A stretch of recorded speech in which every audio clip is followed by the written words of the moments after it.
Hey guys, my name is Veronica and today I'm going to be doing my favorite books of 2015.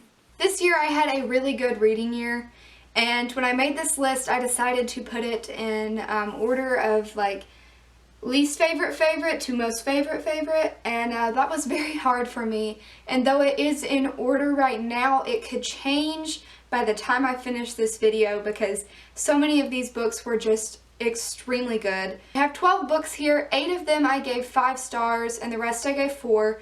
Number 12 on my list is The Grapes of Wrath by John Steinbeck. First off, a book that I read for school just made it on this list. Isn't that awesome? This story is set in the 1930s. It's about the kind of the Dust Bowl era. It's about a family called the Joads who have to leave their farm and their land because everything is being destroyed and the banks are buying all the property out. So they take this terribly rough journey to California. The whole journey there is worse, and then conditions in California are even worse than that because everybody is moving there. There's no work, there's no place to live. This book was told in an interesting way because the chapters alternated between the story of the Joad family and kind of an overall depiction of this era. The reason I put this on the list though is because I want to talk about John Steinbeck. I've never read anything by him before, but I fell in love with his writing in this book. I thought his writing style was unique. I would love for you all to recommend to me some other John Steinbeck if you've read some. Next book on my list is Attachments by Rainbow Rowell. It took me a little bit to get into, but once I did, I was hooked and I could not put it down. If you've not heard about this one, it's about a guy who works at this journal or newspaper place, and he monitors the emails. If there's kind of buzzwords or words in an email that are tagged as being possibly inappropriate or not work related, the emails go into a file and he has to send the sender an email saying, but there are these 2 girls that are emailing back and forth with each other, and he's just highly fascinated by them, and so he doesn't ever email them and tell them to stop. He just reads their emails, and as he reads their emails he begins to fall in love with one of the girls, which is a problem because that's a little creepy. It was hard for me to get my mind around that idea because it is a little creepy, but I think Rainbow Rowell pulled it off in a flawless way. Number 10 on this list is Love Letters to the Dead by Ava DeLaria. This book was one I had been anticipating. I was so excited for it because it seemed like something that was just up my alley. This story is about a girl whose sister has just died, and she's really struggling with it, and then she receives an assignment in English class to write a letter to a dead person, and she ends up writing a series of letters to dead people. She writes to the likes of Amelia Earhart and Amy Winehouse and Kurt Cobain and various other people who have died, and she basically talks to them like she would a journal.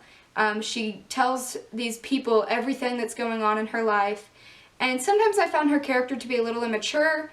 She was young, and so that kind of did make sense. She was also hanging out with a bunch of older people, and so sometimes she was doing like stupid things just because they were doing it. For the most part, I was really impressed with the book. My favorite thing was when she would talk directly to the people she was writing letters to. She said some things that just were really well spoken. The next book on the list is the final one that I gave 4 stars, and that is The Spectacular Now by Tim Tharp. This book almost got 5 stars. The reason it did not get 5 stars is because I did not like the ending of this book at all. Actually, I don't know that I understood the ending of this book, but if I did, then I don't like it. The story was really good. The main character in the movie is played by Miles Teller, and he is perfect for this role, and so picturing him as the main character really made the story even better for me. This is about a guy who is super popular.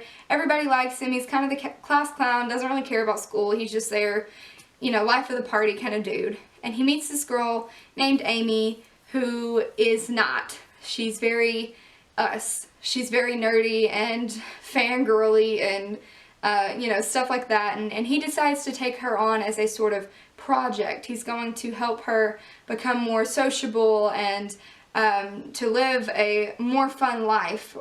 It's very interesting. I kind of hate Sutter in a way because being the life of the party is not always the thing you want to be, because you do that in high school and then you have nowhere to go in your life after that. I also don't like that he was trying to help Amy, because it's not always a bad thing to be more of an introvert and a person who likes to read rather than party. So even though it sounds like I'm complaining a lot about this book, it was actually really good, and that's what's so good about it, is that it's situations and characters that I wouldn't typically like, but I actually really did.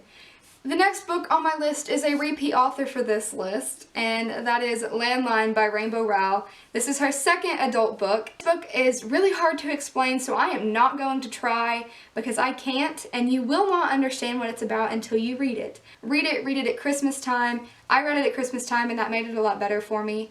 I really liked the characters in it. I really liked the romance in it, and I liked that it was really real about the struggles in our life. The next book on my list is Paper Towns by John Green. This book was almost perfect. The one thing I did not like about it was the character Margot. I hated Margot. I kind of think you're supposed to hate Margot, but I don't think you're supposed to hate Margot as much as I hated Margot. Everything else about this book was perfect. The main character is wonderful. He is charming and fun to read from his point of view. His friends are really funny, and they both have major personalities. And the story itself was really interesting because at the end you have a road trip, and before that you've got this kind of mystery scavenger hunt thing going on. And those are both things that really appeal to a lot of people. Number 6 I'm only going to mention briefly because if I'm not mistaken, this was in my favorite books of 2013. Also, I reread this book and it again made the list, and I feel kind of mean putting it on here again, but I gave it 5 stars again, so I just figured I would. And that is The Great Gatsby by F. Scott Fitzgerald. In the past 3 days, I have had 2 people tell me they hated this book, and it made me really sad because I really love this book. It's one of my favorites of all time. Number 5 on my list is Blue Lily Lily Blue by Maggie Stiefvater. I can't say for sure that this was my favorite in the series. I guess it was because I gave it 5 stars, but to be honest, I read all 3 back to back to back, and I never do that.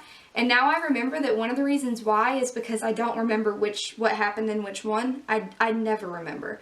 So I'm not going to say anything really too much about it. First off, it's the 3rd book in a series. Secondly, I don't know for sure what happened in this one. I will say though that I did not like the Raven Boys to begin with. I started it and it took me a very long time to get into it. And I did not like it until about the last quarter of the book, which I really enjoyed.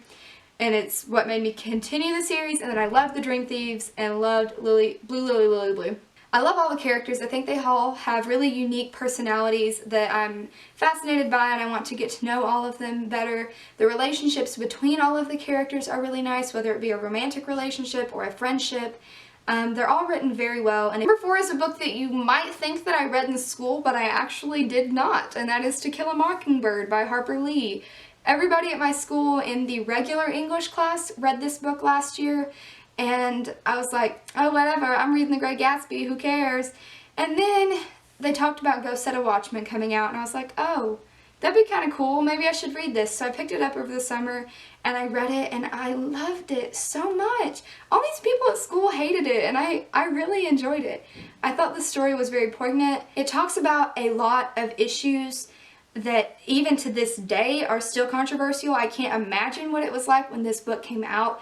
I think that Harper Lee is just brilliant, and she has so much courage for publishing this. I like that the book's told from a child's point of view because sometimes we need that innocent perspective to be reminded of what is truly good and what is truly bad in the world.